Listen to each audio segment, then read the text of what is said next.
December 7th, 1941, Pennsylvania. While the smoke was still rising from the battleships at Pearl Harbor, an unlikely man was plotting revenge. His name was Dr. Lytle S. Adams. He wasn't a general. He wasn't a nuclear physicist. He was a dentist. But he knew something the generals didn't. He had spent years exploring the caves of the American Southwest. He knew about bats. Dr. Adams sat at his desk, furious at the Japanese attack. He looked at a map of Tokyo. He knew that Japanese cities were made largely of wood and paper, bamboo and rice paper. A thought struck him, a crazy, impossible thought. What if you could drop millions of tiny saboteurs over Tokyo? Saboteurs that could fly silently, hide in the eaves of attics, and then explode. He wrote a letter to the White House. Usually letters from crazy dentists go into the trash, but this letter landed on the desk of Eleanor Roosevelt, the First Lady. She showed it to the President. And in the desperate days of 1942, the U.S. military was willing to try anything. They gave the green light. The project was classified top secret. The code name? Project X-Ray. The logic was terrifyingly simple. The Mexican free-tailed bat, Taurida brasiliensis, is a marvel of nature. They are strong. A bat can carry a payload equal to its own body weight. They are numerous. There are millions of them in Texas and New Mexico. They are nocturnal. They hunt at night and sleep during the day. And here is the key. When they sleep, they seek darkness. They hide in cracks, under roofs, inside attics. The plan was to strap a tiny incendiary bomb to the bat's chest. The bomb would have a timer. A B-29 bomber would drop a canister containing 1,000 bats over Osaka or Tokyo at dawn. The canister would open. The bats would fly out and instinctively find the nearest dark place, the attics of Japanese homes. Then the timer would tick down. 1 bat equals 1 fire. 1 plane equals 1,000 fires. It was a weapon designed to burn entire cities to the ground without flattening them with high explosives. It was biological warfare, using nature as the delivery system. But first, they needed the bats. The Army assigned a team to the Nay Cave in Texas. It was a nightmare job. The cave was filled with millions of bats. The floor was covered in guano 3 feet deep. The smell of ammonia was so strong it burned the lungs. Soldiers wearing masks waded into the cave with nets. Imagine the chaos. Thousands of screeching, biting mammals flying in the dark. The soldiers had to catch them, put them in cages, and transport them to the testing facility. The bats were agitated. They bit the soldiers. They escaped. They created havoc. This was the first sign that nature does not like to be weaponized. But the Army pressed on. They transported thousands of these creatures to a brand new top-secret airfield in the middle of the New Mexico desert, Carlsbad Army Airfield. It was a state-of-the-art facility. Hangars, control towers, barracks. It was the pride of the Air Force. It was also about to become the biggest barbecue in military history. The bomb design. While the soldiers were wrestling with bats, the scientists were building the bomb. They hired Louis Pfizer, the inventor of napalm. He designed a masterpiece of miniaturization. It was a cellulose case filled with thickened kerosene, napalm. It weighed only 17 grams, 0.6 ounces. Attached to it was a simple chemical time to lay a fuse, a firing pin held back by a steel wire. The wire was dissolved by a corrosive acid. When the wire broke, the pin snapped, igniting the napalm. It burned for 6 minutes with a flame 10 inches high. It was hot enough to melt steel, but designed to ignite wood. They strapped these dummy bombs to the bats. They discovered a problem. The bats didn't want to fly with a bomb. They chewed the straps. They played dead.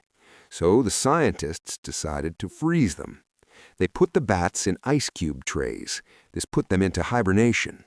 The plan? Drop the sleeping frozen bats from the plane. As they fell, the warm air would wake them up. They would open their wings, fly away, and hide. It sounded perfect on paper. But in war, nothing goes according to plan. May 15th, 1943, Carlsbad Army Airfield, New Mexico. It was a hot day in the desert. The sun was baking the tarmac. A group of high-ranking officers arrived in staff cars, generals, colonels, scientists from Washington. They were there to see the ultimate weapon. Dr. Adams was nervous. He adjusted his glasses. "Gentlemen," he told the brass, "today you will see the future of warfare." The ground crew brought out the bats. They were in a specialized delivery truck, cooled by ice to keep them in hibernation. The plan was simple. Release a few armed bats, watch them fly into a mock Japanese village built by Hollywood set designers nearby, and watch it burn. But there was a variable Dr. Adams hadn't calculated: the New Mexico sun. As the handlers opened the truck to transfer the bats to the drop canister, the desert heat hit the freezing trays. It was 100 degrees Fahrenheit. The bats didn't slowly wake up. They were shocked awake. Their metabolism spiked. Inside the cages, thousands of tiny hearts started beating like jackhammers. They weren't groggy. They were panicked. "Close the lid," a handler shouted. It was too late. A swarm of Mexican free-tailed bats erupted from the truck. It looked like a cloud of black smoke, thousands of leathery wings beating the air. And attached to the chest of every single bat was a live incendiary bomb. The timers had already been armed. The acid was eating through the wire. The generals ducked. The scientists ran. "Where are they going?" a colonel screamed. Bats are agoraphobic. They hate open spaces and bright light. They instinctively look for the nearest dark, enclosed space. They didn't fly to the mock Japanese village. That was too far. They flew toward the nearest structures, the brand-new Carlsbad Airfield buildings. They flew under the eaves of the operations center. They crawled into the rafters of the general's barracks. They squeezed under the roof of the control tower. Within 2 minutes, the swarm had vanished. The base was quiet again. "Well," a general dusted off his uniform, "that was a failure. Round 'em up." Dr. Adams looked at his watch. His face went pale. "We can't round them up, General," Adams whispered. "The timers are set for 15 minutes. For 10 minutes, nothing happened. The base was silent under the hot sun. The bats were asleep, hanging upside down in the cool darkness of the attics, hugging their warm little bombs. Then the acid wires snapped. Click. The first plume of smoke appeared from the roof of the officers' club. Then smoke from the hangar. Then the control tower. Suddenly the roofs erupted. It wasn't an explosion. It was an ignition. The napalm burned intensely blue and white. The wood caught fire instantly. "Fire!" The base sirens wailed. Firemen rushed onto the tarmac. But firemen fight fires from the outside. These fires were starting from the inside, deep within the structure of the roofs. The water hoses were useless. The fire spread with terrifying speed. The bats, awakened by the heat of their own bombs, flew out in a frenzy, spreading the fire to other buildings like flying matches. It was a chain reaction of chaos. It wasn't just the buildings. General Lewis Kuhul, the base commander, ran to his staff car to drive it away from the flames. It was a beautiful Packard. He opened the door. Hanging from the ceiling upholstery inside the car was a single bat. It looked at the general. Poof! The napalm ignited. The interior of the car turned into a blast furnace. The general was blown backward, eyebrows singed. He watched his car melt into a puddle of steel and rubber. "My car," he whispered. "They bombed my car." The fire consumed everything. The barracks, the workshops, the parachute store. The entire Carlsbad Army Airfield, a multi-million-dollar facility, was burning to the ground. And the only thing the Army could do was watch. Dr. Adams stood watching the inferno. The fire chief ran up to him, face covered in soot. "We can't stop it. It's burning everything." Adams turned to the generals. He didn't apologize. He smiled. "Gentlemen," Adams shouted over the roar of the flames, "congratulations! The weapon works perfectly." The generals stared at him with murder in their eyes. Technically, he was right. The bats had successfully infiltrated the structures and destroyed the target. The problem was, the target was the wrong side. It was the most successful self-sabotage in military history. The bat bomb had proven its lethality. It was uncontrollable, unpredictable, and absolute. After the disaster at Carlsbad, the Army Air Force wanted out. They were tired of explaining to Washington why their own base had burned down. But the U.S. Marine Corps saw the report. They looked at the photos of the melted staff car. They looked at the ashes of the barracks, and they said, "We'll take it." The Marines understood chaos. They moved the project to WWII Proving Ground in Utah. They built a perfect replica of a Japanese industrial city. They hired Hollywood set designers to get the wood, the paper, and the layout exactly right. It was a ghost town waiting to die. December 1943, the second test. This time they didn't make mistakes. They dropped the canisters from a B-25 bomber. The canisters opened at 5,000 feet. The bats woke up. They swarmed down into the mock city. The Marines watched with binoculars.